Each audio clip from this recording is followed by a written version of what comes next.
আমরা আপনাদের কেসটা খুব ভালো করে দেখলাম এবং আপনাদের কথাও শুনলাম। এটা পরিষ্কার যে আপনারা প্রোটোকল ভেঙেছেন। এর আগে যে আমরা কোনো সিদ্ধান্ত নেই, যদি আপনি আপনার পক্ষ নিয়ে কিছু বলতে চান তো বলতে পারেন। আপনারা যখন স্থির করেই নিয়েছেন যে আমরা প্রোটোকল ভেঙেছি, তাহলে বাকি থাকলো কি? আমাদের ঠিক বলবার। দেখুন মিস্টার প্রদ্যুমান, আমাদের মধ্যে কোনো ব্যক্তিগত শত্রুতা নেই।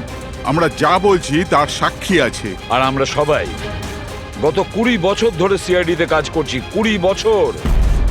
এটা হেলাফেলা করিনি আমরা। সিআইডির কাজের জন্য আমরা আমাদের জীবন দিয়ে দিয়েছি। দেখুন, কোনো সময় সিচুয়েশন অনুযায়ী আমাদের ইনস্ট্যান্ট ডিসিশন নিতে হয়, কিন্তু প্রোটোকলের জন্য আমাদের চুপ করে থাকতে হয়। আর তারপরেও সেই অপরাধীকে তার শাস্তি পৌঁছে দিয়েছি। দেখুন, আপনাদের কথা আমরা বুঝতে পারছি, কিন্তু নিয়ম কানুন পালন করাটাও যে জরুরি সেটাও তো আপনারা জানেন। সবসময় নিয়মের উপর ডিপেন্ড করা যায় না স্যার। আমাদের কাজটাই এইরকম, সিচুয়েশন অনুযায়ী আমাদের ইনস্ট্যান্ট ডিসিশন নিতে হয়। আর যেখানে দয়ার প্রসঙ্গ বলছেন আপনারা, সেখানে প্রোটোকল ভাঙার দরকার ছিল, প্রয়োজন ছিল। দয়া একজন সাহসী ইন্সপেক্টর স্যার, সিআইডির জন্য সবকিছু করতে পারেন। আমরা কোনোভাবেই ওকে হারাতে চাইছি না। এরপরেও যদি আপনাদের মনে হয় যে আমরা প্রোটোকল ভেঙেছি, তাহলে যে শাস্তি আপনারা দেবেন আমরা অ্যাকসেপ্ট করব।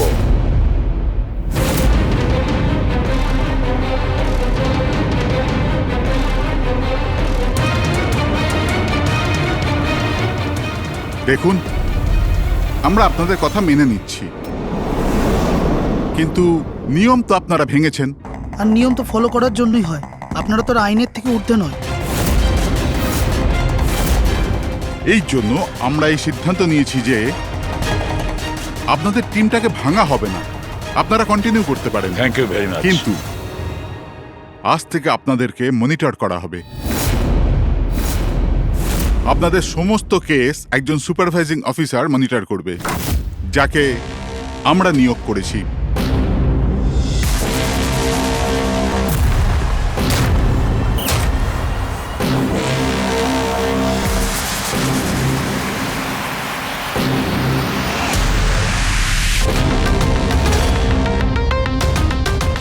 হ্যালো, আমার নাম শীতল। আজ থেকে শীতলই আপনাদের মনিটর করবে। মনিটর করবে মানে? মানে এইটা হলো যে আপনাদের কেসের যাই অ্যাক্টিভিটি হোক সেটা শীতল আমাদের বলবে। আপনাদের কেসগুলোর সমস্ত খবরাখবর রাখবার অধিকার থাকবে শীতলের। আপনাদের টিম আগে থাকবে কি থাকবে না, এটাও আমরা শীতল ম্যাডামের রিপোর্টের পর সিদ্ধান্ত নেব।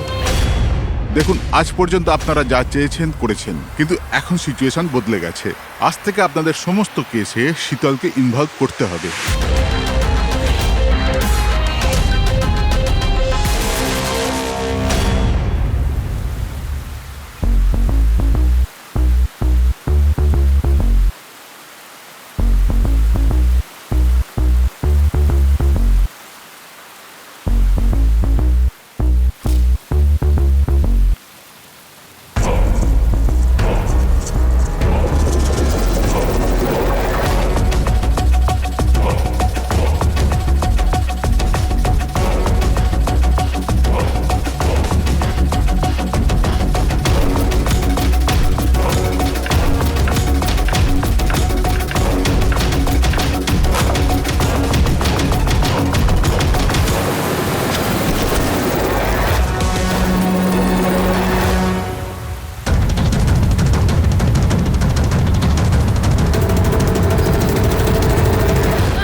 দেখুন, আমার কাজের ধরন কিছু আলাদা, আর আর আপনাদেরকে আমার কাজ ফলো করতে হবে। তার মানে আপনি এটা বলতে চাইছেন যে আজ থেকে আপনি আমাদের বস? না না, I don't like the word boss. Boss বলা উচিত হবে না। দেখুন, আমি এখানে এসেছি আপনাদের কেসগুলো স্মুথলি হ্যান্ডেল করার জন্য, আর আমি চাইবো যে এখানে আমার ডিসিশনে ফাইনাল হবে। দেখুন প্লিজ, রাগ হওয়ার কোনো কারণই নেই, কারণ আমি শুধু অর্ডার্স ফলো করছি। ইনফ্যাক্ট আমার কাছে অর্ডার্স আছেও। আর এখানে পরিষ্কার লেখাই আছে যে আজকের পর যে কেসেরই আপনার ইনভেস্টিগেশন করবেন ওটা আমার নজরের মধ্যে থাকবে। ইনফ্যাক্ট আমার লুক রাখতে হবে, আর প্রত্যেকটা ইনভেস্টিগেশন কেসের রিপোর্ট আমাকে দিতে হবে। And that also includes forensic investigation. আর এখানে এটাও লেখা আছে যে কোনো সাসপেক্টের সাথে যে কোনো ফিজিক্যাল ভায়োলেন্স করার আগে আমাকে জিজ্ঞেস করতে হবে। আর দেখুন, হ্যালো এসিপি প্রদ্যুমান। আচ্ছা ঠিক আছে, আমরা আসছি। ওকে, দুটো খুন হয়েছে, আমাদের বেরোতে হবে। এত তাড়াতাড়ি বেরোবেন আপনারা? ফাইন্ড আউট করবেন না যে ওই কলটা ফ্রড নাকি সত্যি সত্যি মার্ডার হলো কিনা, এভাবে বেরিয়ে যাবেন? শীতল দেবী, আপনার কথা ভালো লেগেছে, কিন্তু ব্যাপারটা হলো দুটো খুন যেখানে হয়েছে আমাদের তাড়াতাড়ি সেখানে যেতে হবে। হ্যাঁ, আপনাকে সব রিপোর্ট আমরা পাঠিয়ে দেব। আপনাকে তো রিপোর্ট করতে হবে। Let's go.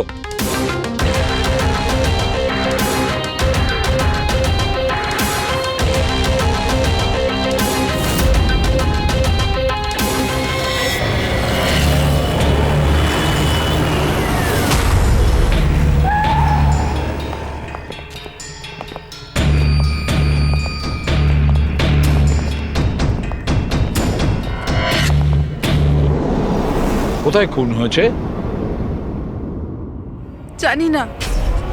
জানো না? তার মানে আপনারাই ফোন করে বলেছিলেন যে খুন হয়েছে এখানে? দুটো খুন হয়েছে, তাই জন্যই আমি আপনাদের ডেকেছি।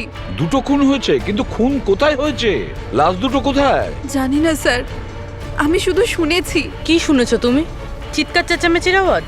না, আমি সব কিছু শুনেছি, দেখেওছি, কিন্তু আমি ওখানে ছিলাম না। স্যার, ও কোনো বাজে স্বপ্ন দেখেছে, তাই এই সব কথাবার্তা দেখুন বলছে। ম্যাডাম, স্বপ্ন নয়, আমি খুন হতে দেখেছি। কবে, কখন, কোথায় সেটা আমি জানি না, কারণ আমি ওখানে ছিলামই না। যখন আপনি ওখানে ছিলেনই না, তাহলে আপনি এই খুন হতে দেখলেন কি করে? এই টিউনের মাধ্যমে।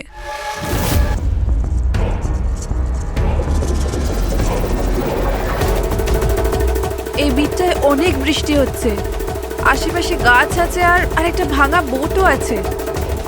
এই এই ড্রামটায় কেউ এই লোকটাকে টেনে নিয়ে যাচ্ছে, আর এই বিটটাতে ওই ওই লোকটা ওকে পাথর দিয়ে মাথায় মারছে। আচ্ছা, তুমি ওদেরকে খুন হতে দেখেছো মিউজিকের পার্ট শুনে?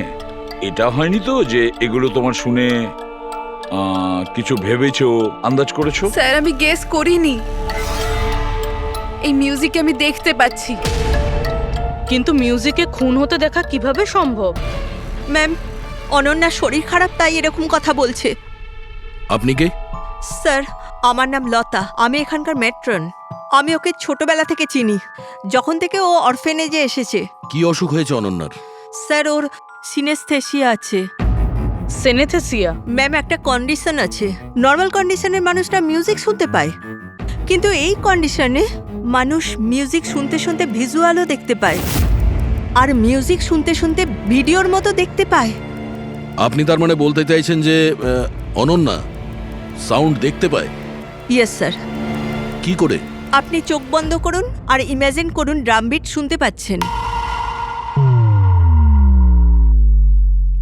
নিন, কল্পনা করছি। আপনি কি দেখতে পাচ্ছেন? ড্রাম বিটের আওয়াজ শুনতে পাচ্ছি, কিন্তু আমি কিছু দেখতে পাচ্ছি না। এটা নর্মাল কন্ডিশনে হয়, কিন্তু সিনেস্থেসিয়াতে মানুষ মিউজিকের সাথে নিশ্চয়ই কিছু না কিছু দেখতে পায়। যেমন কিছু মানুষদের দেখতে পায়, রং দেখতে পায়, বা যে কোনো কিছু দেখতে পায়। তার মানে এই মিউজিকের পার্ট শুনে তুমি ওই খুন দুটো হতে দেখেছো? হ্যাঁ। আমার মনে হচ্ছে যে অনন্যা মিউজিক শুনে যেটা দেখছে ওটা আসলে নেই। ও ওটাকে ভিজুয়ালাইজ করছে, যেমন আমরা স্বপ্নে দেখি, কিন্তু স্বপ্নতে যেটা আমরা দেখি সেটা ভিজুয়ালাইজ করি, কিন্তু সেটা সত্যিকারের হয় না। স্যার না, স্যার আমি যেটা দেখছি সেটাই বাস্তব। যেটা আমি দেখছি সেটা খুব ভয়ঙ্কর, যেন আমি টিভিতে কাউকে মার্ডার হয়ে যেতে দেখছি। আর দুটো আলাদা আলাদা মিউজিকে দুটো আলাদা আলাদা খুন হচ্ছে, একটা পাথর দিয়ে হচ্ছে আর একটা ক্রোবার দিয়ে। আচ্ছা, আর একটা খুনের ব্যাপারে তুমি কিছু বলতে পারবে? খুনটা কোথায় হয়েছে, তার আশেপাশে কোথায় কি ছিল, খুনি কে, কি করছিল?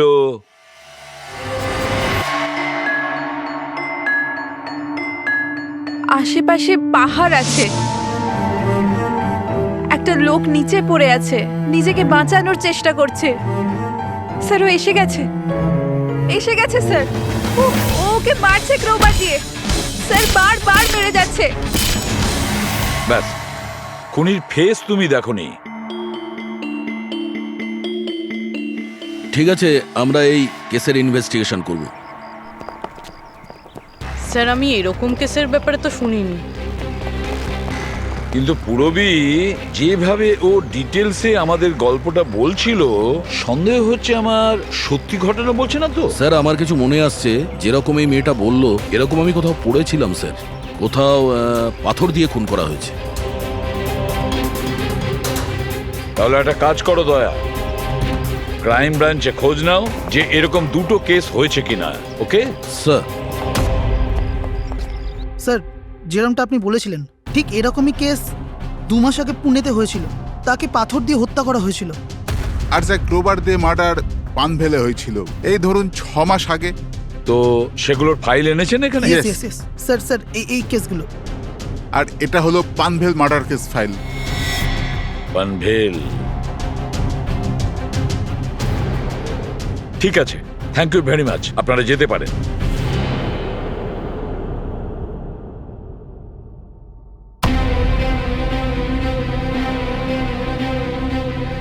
আমি খুন হতে দেখেছি, আশেপাশে গাছ আছে আর একটা ভাঙা বোটও আছে। যেটা ভিজুয়ালে দেখেছিল সেটা একদম হুবহু ওই রকম স্যার। তার মানে ও যা বলছে তার সঙ্গে মিলে যাচ্ছে। অদ্ভুত ব্যাপার স্যার, এই দুটো ঘটনার কথা আজ মিউজিক শুনে অনন্যা ভিজুয়ালাইজ করেছেন, কিন্তু এই দুর্ঘটনা দুটো একটা 6 মাস আগে আর আরেকটা তো 2 মাস আগে হয়েছে। এটি কিভাবে সম্ভব? যে মেয়েটা এই ক্রাইম সিনে ছিলই না, সে সব কিছু ভিজুয়ালাইজ কি করে করলো? আমি মানি না। আর বাই দ্য ওয়ে, এই সিনিস্থেসিয়া কি? আসলে এটা বোঝানো খুব কঠিন, কিন্তু আমি চেষ্টা করছি বোঝানোর। দেখুন, ব্যাপারটা হচ্ছে যখন আপনি কোনো বিশেষ জিনিসের ঘ্রাণ নেন তখন তার সঙ্গে জড়িত সমস্ত স্মৃতি আপনার মনে আসে। এটা ধরুন কোনো বিশেষ ব্যক্তি বা কোনো বিশেষ জায়গা, সবকিছু।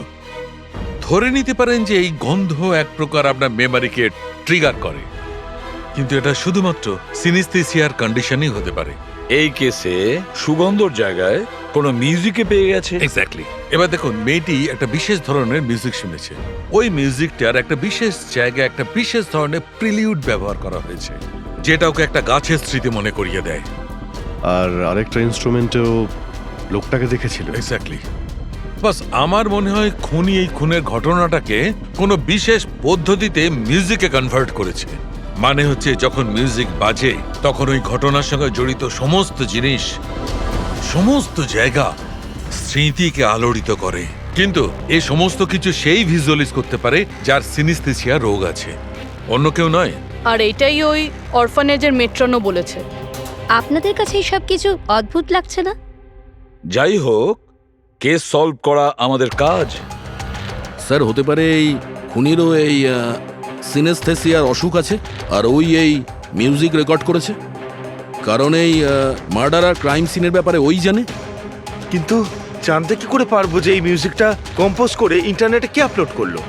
আর সেটা খুঁজবই বা কি করে স্যার? ফেডরিক, ইন্টারনেট খোলো, দেখো ইন্টারনেটে এই পার্টিকুলার মিউজিক পিসগুলো যেগুলো দুটো কেসে আছে সেগুলো কোথাও আছে কিনা।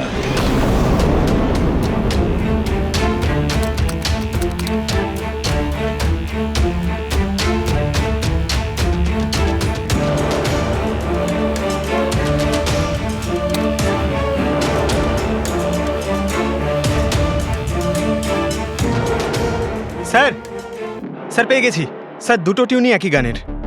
একটা ইন্ডিয়ান টিম বানিয়েছে। ডেকে নাও ওই ব্যান্ডের লোকেদের। Okay sir. ওকে, আপনারা আপনাদের ইনভেস্টিগেশন করতে থাকুন, আমি একটা অন্য কাজ সেরে আসছি।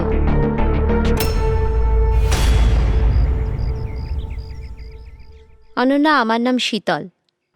আমার তোমার সাথে কিছু কথা বলার ছিল। আমরা কি কথা বলতে পারি? অনন্যা, দেখো অনন্যা, আই প্রমিস বেশি সময় নেব না, ব্যাস 5 মিনিট।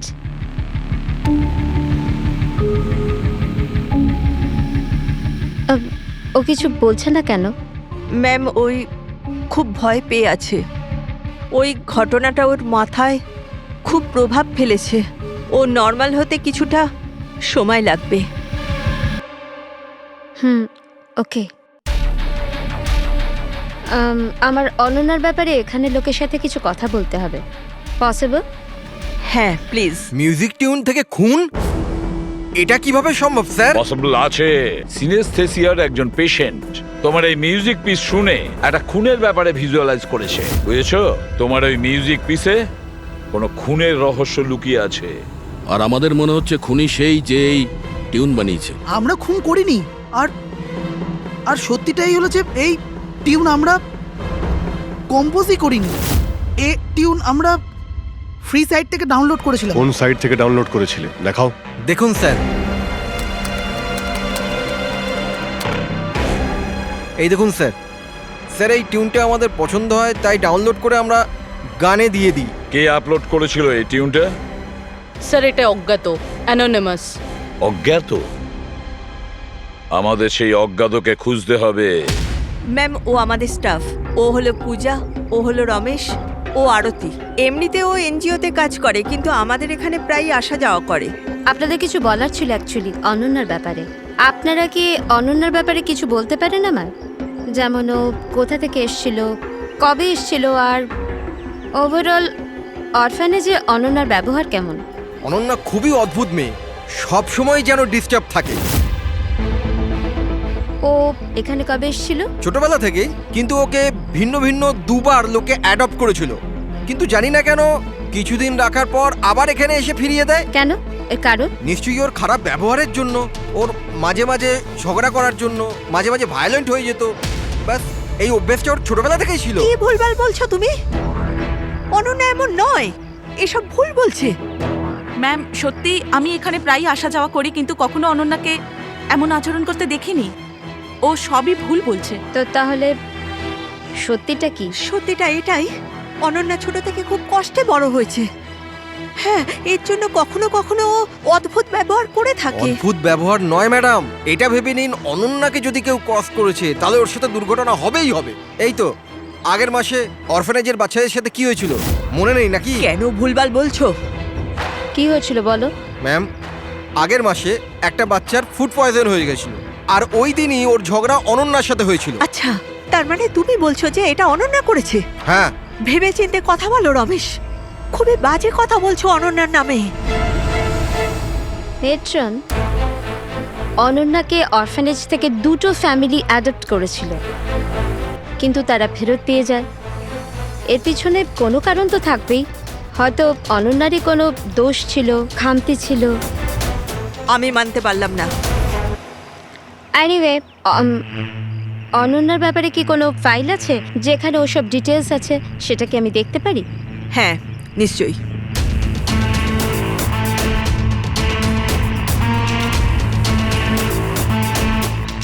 এই নিন। Thank you.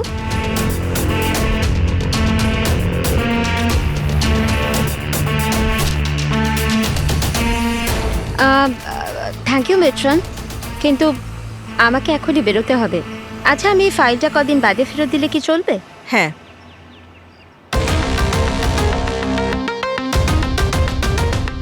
হ্যালো, আমাকে যাদের সিনেস্থেসিয়া আছে না, ওনাদের সাথে দেখা করার আছে, আর ওদের ব্যাপারে কিছু জানার আছে।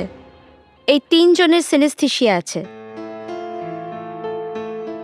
1 মিনিট, আপনাদের কিছু দেখাতে চাই আমি।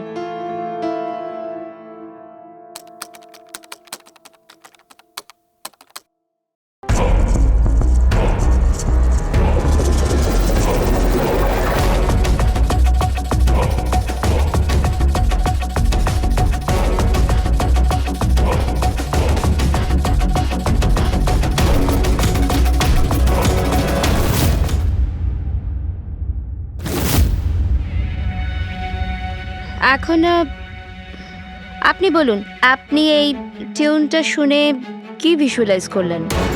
ম্যাম, আমি একটা বড় ঘাস ভর্তি মাঠ দেখলাম, সেখানে গরু ঘাস খাচ্ছিল আর সূর্য পরিষ্কার দেখা যাচ্ছিল।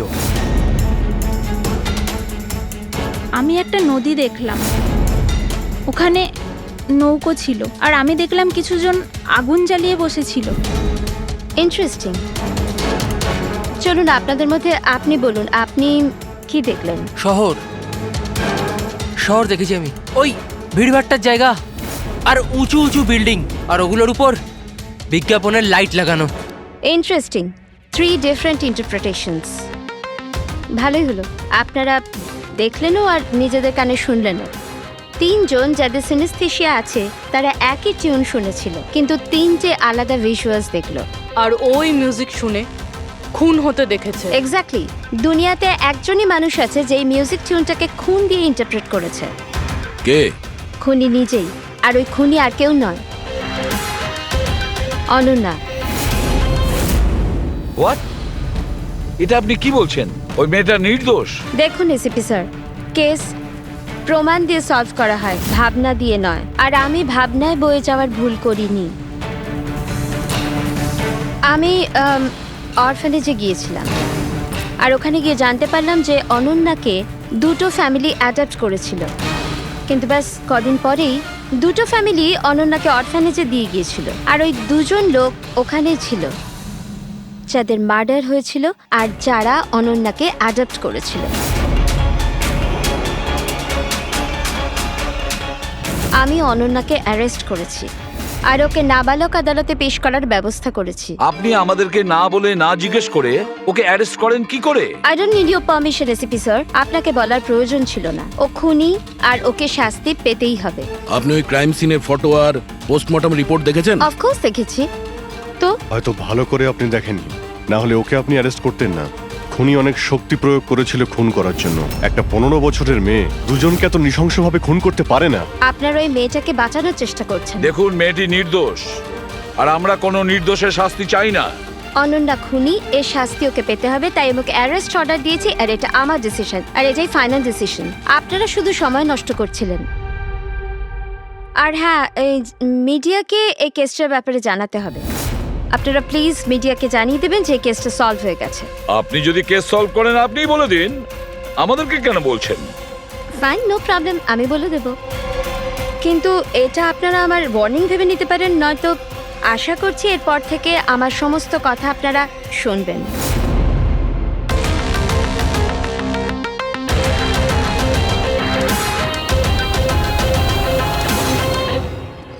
আপনারা এটা জেনে খুবই খুশি হবেন যে এই কেসটা সলভ হয়ে গেছে। ম্যাম, কে খুনি? খুনি একটা 16 বছরের মেয়ে যার নাম অনন্যা। বেশ কিছুদিন ধরেও আমাদের সবাইকে বোকা বানিয়ে দিব্যি ঘুরছিল, কিন্তু আমি ওকে অ্যারেস্ট করে নিয়েছি। ম্যাম, এই কেসটা অনেক পুরনো না? হ্যাঁ, এই কেস বেশ পুরনো ছিল। ইনফ্যাক্ট বেশ কিছুদিন ধরে ওটা ক্রাইম ব্রাঞ্চের খরচের খাতায় পড়েছিল, কিন্তু সিআইডি যখনই টেক ওভার করলো 24 ঘন্টায় কেস সলভ। তো ম্যাম, আপনিও সিআইডির একজন? আগে হ্যাঁ, আমি আজই সিআইডি টিম জয়েন করেছি অ্যাজ দ্য সুপারভাইজার। আর জয়েন করতেই একদিনে কেস সলভ হয়ে গেল। যদি এই কেস অনেক সময় থেকে ঠান্ডা হয়েছিল, সিআইডি তাহলে কেন টেক ওভার করেনি এটাকে?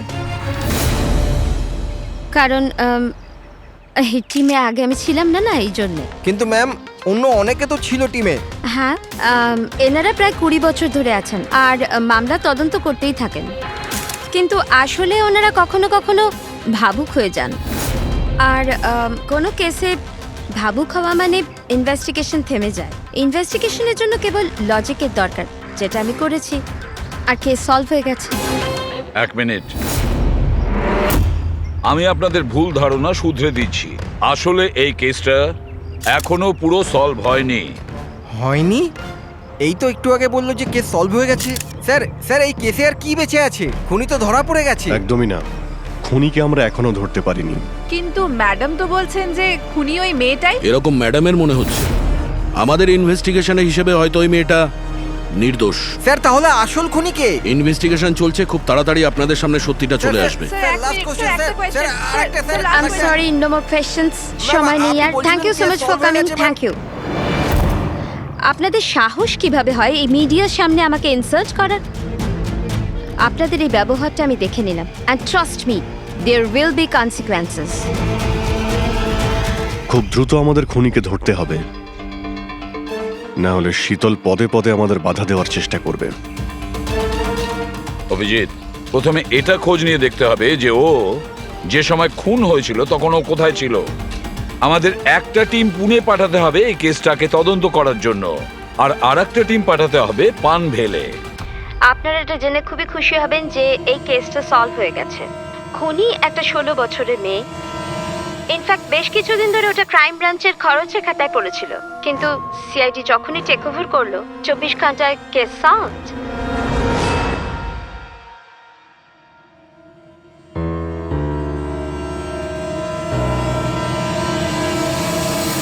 দেখুন 23শে ফেব্রুয়ারি বিকেল 4টে থেকে 7টার সময় অনন্যা কোথায় ছিল? সাধারণত তখন বাচ্চারা বাইরে যায় খেলতে, আর 9টার মধ্যে চলে আসে। আচ্ছা, অনন্যা অরফানেজ গিয়েছিল না বাইরে? না স্যার, অনন্যা এখানেই ছিল আর কোথাও যায়নি। এটা আপনি এত জোর গলায় কি করে বলছেন? এর জন্যই বলছি, কারণ আমার অনুমতি ছাড়া কোনো বাচ্চা বাইরে যেতে পারে না। কিন্তু কখনো কখনো অনন্যা কয়েক ঘন্টার জন্য অরফানেজ থেকে উধাও হয়ে যেত, এটাও তো বলো ওনাদের। স্যার, ও মিথ্যে বলছে। ও অনন্যাকে হিংসে করে। আমি কেন অনন্যাকে হিংসে করব? তাহলে ওকে বদনাম কেন করছো? আমাদেরকেও বলেছে এখানে কিছু কিছু লোকের পেছনে লাগে। স্যার, আমি শুধু অনন্যার ব্যাপারে আপনাদের খোঁজ খবর দিচ্ছিলাম। তাহলে এটাও বলো না যে আগের বছর অনন্যা তোমার নামে কমপ্লেন করেছিল। এর বিরুদ্ধে কেন? স্যার, ও এখানের বাচ্চাদের মারতো। অনন্যা ওর নামে কমপ্লেন করেছিল, সাসপেন্ডও হয়েছিল। তখন থেকে অনন্যাকে ঘৃণা করে। একটা কথা বলো, অনন্যাকে ওই মিউজিক পিস শুনতে কে বলেছিল? স্যার, ইনি। হ্যাঁ স্যার, অনন্যা মিউজিক পছন্দ করত। অনেকবার ওকে নানা ধরনের গান শুনতে দেখেছি। এর জন্য ওকে আমি মিউজিক শুনতে দিতাম। বুঝতে পারিনি এতে প্রবলেম হয়ে যাবে। আচ্ছা, আপনাদের মধ্যে কি কেউ মিউজিক ইনস্ট্রুমেন্টস বাজাতে জানেন? স্যার, আমি পিয়ানো বাজাতাম। স্যার, আমিও পিয়ানো বাজাই। আচ্ছা, একটা কথা বলুন, যেদিন পুনেতে খুন হয়েছিল সেদিন আপনারা কোথায় ছিলেন? আমরা সব বাচ্চাদের নিয়ে পুনা গিয়েছিলাম। সেদিন আপনারা সবাই পুনাতে ছিলেন? কি ছিল ওখানে? ওখানে একটা ইভেন্ট ছিল, তাই। স্যার, হ্যাঁ, এরা প্রত্যেকে সাধু সাজার নাটক করছে। একটা কাজ করি আমরা, এদের প্রত্যেকের কম্পিউটার চেক করো, দেখো কে এই মিউজিক পিস বানিয়েছে আর আপলোড করেছিল। কারণ যে এই মিউজিক পিস বানিয়ে আপলোড করেছে না, সেই খুনি হতে পারে।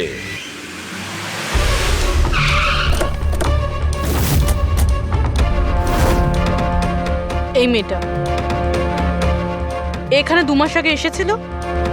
হ্যাঁ ম্যাম, এই 2 মাস আগে একটা এনজিও ইভেন্ট অর্গানাইজ করেছিল, তো ওই ইভেন্টে ও ডান্স করতে এসেছিল। ও খুব ভালো ডান্স করেছিল sir. She is a very talented girl. আর ওই দিনই এখানের আশেপাশে একটা খুন হয়েছিল। খুন তো হয়েছিল স্যার, কিন্তু যে জায়গায় খুন হয়েছিল সেটা এখান থেকে প্রায় 1 ঘন্টার রাস্তা হবে। আর এই ইভেন্ট ওই দিন কটার সময় শুরু হয়েছিল? 5টার সময় শুরু হয়েছিল, রাত প্রায় 8টার সময় শেষ আচ্ছা, হয়েছিল। আপনাদের কি মনে আছে এই মেয়েটা পুরো সময় ইভেন্টেই ছিল নাকি এখান থেকে অন্য কোথাও গিয়েছিল? এই মেয়েটা 6টার সময় স্টেজে উঠেছিল, আর ইভেন্ট শেষ হওয়া পর্যন্ত স্টেজেই ছিল। স্যার, মেডিকেল রিপোর্ট অনুযায়ী খুন 3টে থেকে 6টার মধ্যেই হয়েছে। এই দেখো, এটা হচ্ছে সেই জায়গা যেখানে খুন হয়েছিল, আর এই জায়গায় ইভেন্ট ছিল। এখান থেকে এখানে পৌঁছানোর জন্য মিনিমাম 1 ঘন্টা লাগে। স্যার, হতে পারে ও দুপুরবেলায় বেরিয়ে গেছিল, খুন করে তারপরে ইভেন্ট জয়েন করেছিল। আরে না না ম্যাম, এরকম কিছুই হয়নি। অ্যাকচুয়ালি ইভেন্ট শুরুর আগে আফটারনুনে রিহার্সাল ছিল, আর ওই মেয়েটা ওখানে 4টে পর্যন্ত ছিল, আর এরপর 5টা থেকে সমস্ত স্টুডেন্ট ব্যাক স্টেজে এক জায়গায় হচ্ছিল। 4টের সময় রিহার্সালে ছিল, হ্যাঁ। আর 5টার সময় ব্যাক স্টেজ। Yes. আর একটু আগে আপনি বললেন 6টার সময়ও স্টেজে ছিল। যদি এটা হয় তো অনন্যা খুন কি করে করবে? আর যদি অনন্যা খুন না করে থাকে তাহলে খুন করলোটাকে? সমস্ত রিপোর্ট আর এভিডেন্স তৈরি করার পর আমার মনে হচ্ছে যে অনন্যা নির্দোষ। আপনার কোনো অবজেকশন? No your honour. কিন্তু স্যার, এনার কাছে পুনের মার্ডার কেসের এভিডেন্সের রিপোর্ট আছে। পানভেল মার্ডার কেসে নির্দোষ প্রমাণ করার কোনো এভিডেন্স বা কোনো রিপোর্ট নেই। এরকম হতে পারে যে অনন্যা অরফানেজ থেকে বেরিয়ে গিয়েছিল আর মার্ডার করে আবার ফিরে গিয়েছিল। It can be possible, right sir? আপনার কাছে যদি কোনো প্রমাণ থাকে তো প্লিজ দিন, যাতে এটা প্রমাণ হয় যে যখন খুন হলো অনন্যা পানভেলে ছিল। দেখুন, এভিডেন্সেস আর সাক্ষ্য প্রমাণ অনুযায়ী এই কেসটা ডিসমিস করে দেওয়া হচ্ছে। অনন্যাকে দয়া করে ছেড়ে দিন।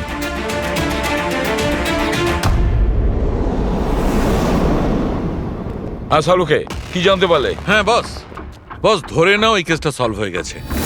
শীতল আমাদের ডেমনস্ট্রেট করে দেখিয়েছিল যে সিনিস্থেসিয়ার দুটো আলাদা আলাদা রোগী একই ধরনের মিউজিক শোনার পরে আলাদা আলাদা ইন্টারপ্রিট করে থাকে। হ্যাঁ বস, আমি আমার বন্ধুর থেকে সবকিছু জেনেছি, যে এই ব্যাপারে এক্সপার্ট।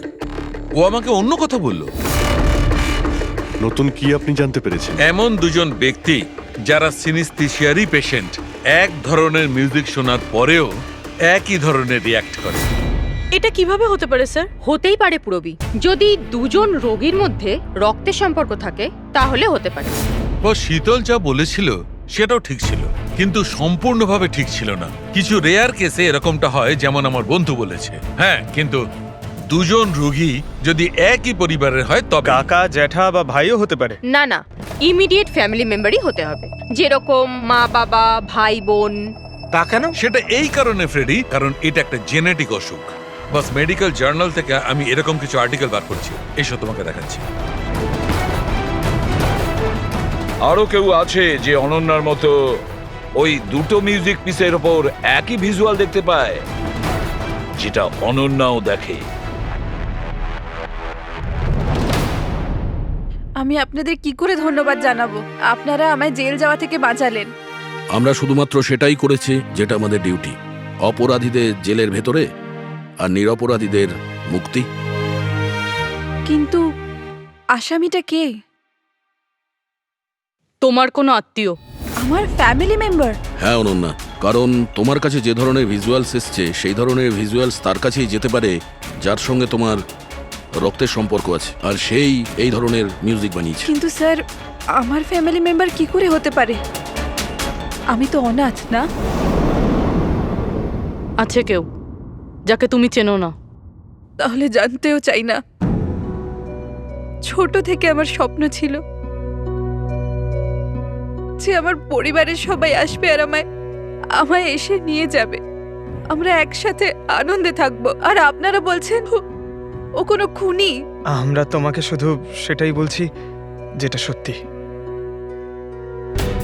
অনন্যার নামের প্যাকেজ এসেছে, দরজার বাইরে রাখা ছিল।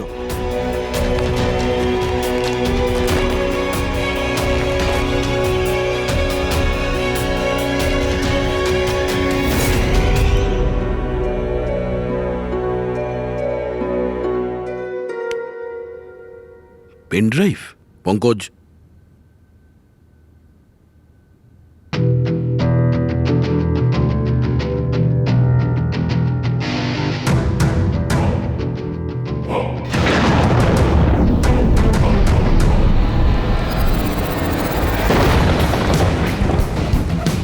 আমি বাড়ি দেখতে পাচ্ছি, খুব বিদ্যুৎ চমকাচ্ছে।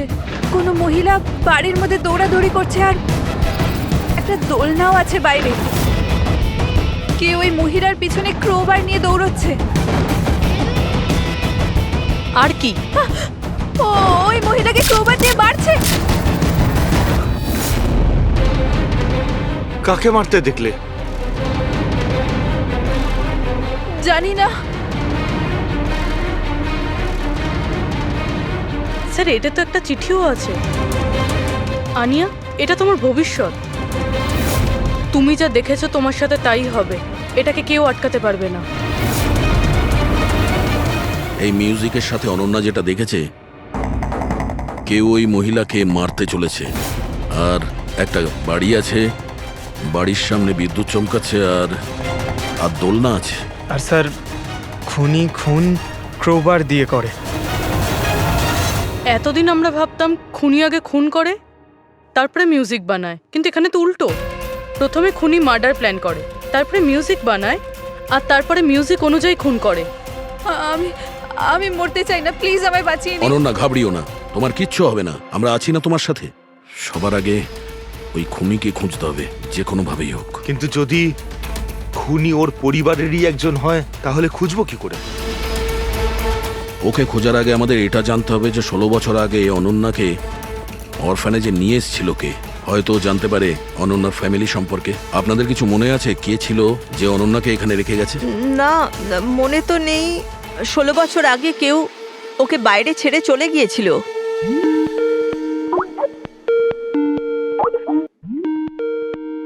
শীতল ম্যাডামের ফোন, ভিডিও কল করছে।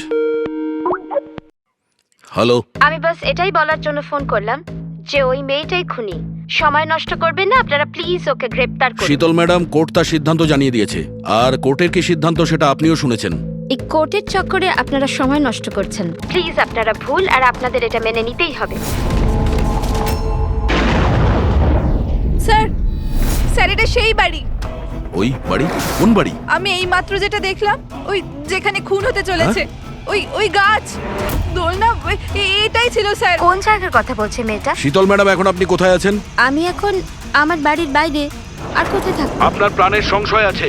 কি বলছেন আপনি অফিসার? আমার প্রাণ বিপদে আমাকে কে মারবে? দেখুন শীতল ম্যাডাম, উনি আপনাকে মারার জন্য মিউজিক কম্পোজ করেছে, যেটাও আমাদের পাঠিয়েছে, আর ওই মিউজিকের হিসাবে আপনার ঘরের কি লোকেশন। বাচ্চাদের মতো কথা বলছেন অফিসার? আমাকে ভয় পাওয়ানোর জন্য সব করছেন না, আর আমি ভয় পাচ্ছি না। আর আমাকে সব বলছেন আপনাদের কেসের পথে আমি বাধা দেই। শীতল ম্যাডাম, এই ব্যাপারে আমরা পরেও কথা বলতে পারবো।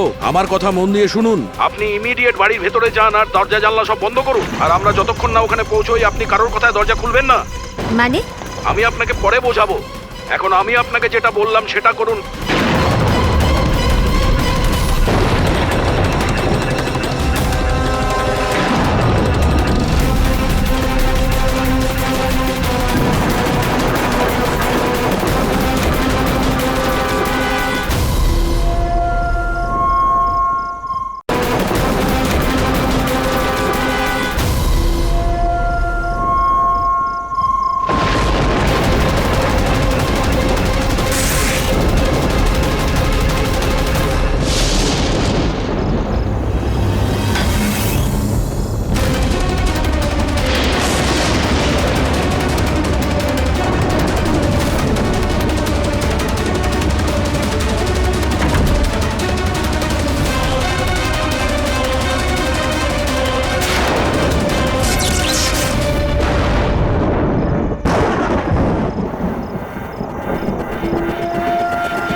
তুমি আমার উপর আক্রমণ করছো কেন? তুমি জানো না এর ফল কি হবে? আমি তোমাকে ছাড়বো না। আমার কাছ থেকে বেঁচে তুমি পালাতে পারবে না। কে তুমি? ওই দাঁড়াও। আমাকে অফিসার।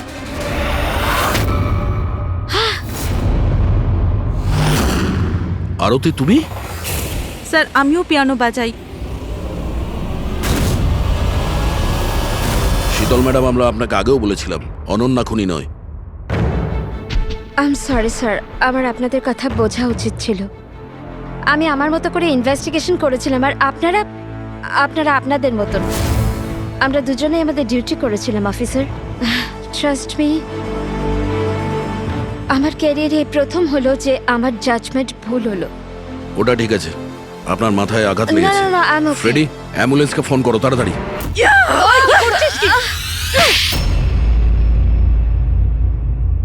শীতল ম্যাডামের ওপর হামলা করেছো কেন তুমি? আমার মেয়েকে বাঁচানোর জন্য। কোন মেয়েকে বাঁচানোর জন্য? অনন্যাকে। অনন্যা আমার মেয়ে হয়। শীতল তাকে জেলে পাঠাতে চলেছিল, এই জন্য আমি ওকে শিক্ষা দিতে চেয়েছিলাম। আর খুন কেন করেছো? 17 বছর আগে যখন আমি প্রেগনেন্ট ছিলাম, আমার স্বামী আমাকে মানসিক হসপিটালে পৌঁছে দিয়েছিল, কারণ আমি মানসিকভাবে অসুস্থ ছিলাম। ওখানে আমি 15 বছর ছিলাম। কিন্তু কি? কিন্তু আমার স্বামী আমার মমতার গলা টিপে দিয়েছিল। কি করে? অনন্যা ওখানেই জন্মেছিল, কিন্তু ওকে আমার কাছ থেকে ছিনিয়ে নিয়েছিল। 15 বছর পর আমি বাইরে এলাম, তখন আমি জানতে পেরেছিলাম যে আমার স্বামী মারা গেছে, কিন্তু অনন্যা কোথায় আছে আমি জানতাম না। ও বেঁচে আছে কি নেই সেটাও আমি জানতাম না। আমি অনেক অরফানেজে ওকে খোঁজার চেষ্টা করেছিলাম, ওকে কোথাও পেলাম না। ওর ব্যাপারে কি করে জানতে পারলেন আপনি? 6 মাস আগে যখন আমি এই অরফানেজে এলাম, তখন আমি অনন্যার কেস ফাইল পেলাম। আমি জানতে পারলাম যে অনন্যাকে 2 জন মানুষ অ্যাডপ্ট করেছে, আর তারপর ওকে ফেরত পাঠিয়ে দিল। কিন্তু যখনই আমি জানতে পারলাম যে অনন্যার সিনেস্থেশিয়া আছে আর ও সব দেখতে পাচ্ছে যেটা আমি মিউজিকে প্ল্যান করেছিলাম, তখনই আমি রিয়েলাইজ করলাম যে অনন্যা আমারই মেয়ে। এই জন্য আমি 2 জনকে খুন করে দিলাম। আমি ওই মানুষগুলোকে ঘেন্না করি যারা অনাথ বাচ্চাকে অ্যাডপ্ট করার পরেও তাদের ফিরিয়ে দিয়ে যায়। আমি অনন্যাকে সবকিছু বলে দিতে চেয়েছিলাম, কিন্তু আপনাদের অনুসন্ধানের ফলে আমি থেমে গেলাম। কেননা আমার মনে হলো যে আপনারা অনন্যাকে সন্দেহ করবেন। এই জন্য আমি চিঠি পাঠিয়ে আপনাদের মন অন্যদিকে ফিরিয়ে দেওয়ার চেষ্টা করেছিলাম, কিন্তু আপনারা আমার প্ল্যানকে ভেস্তে দিলেন। যে মেয়েকে পাওয়ার জন্য তুমি 2টো জীবন নিয়েছো, এখন সারা জীবন ওই মেয়ের থেকে দূরে থাকতে হবে তোমায়, জেলের ভেতরে, কাল কোঠরিতে।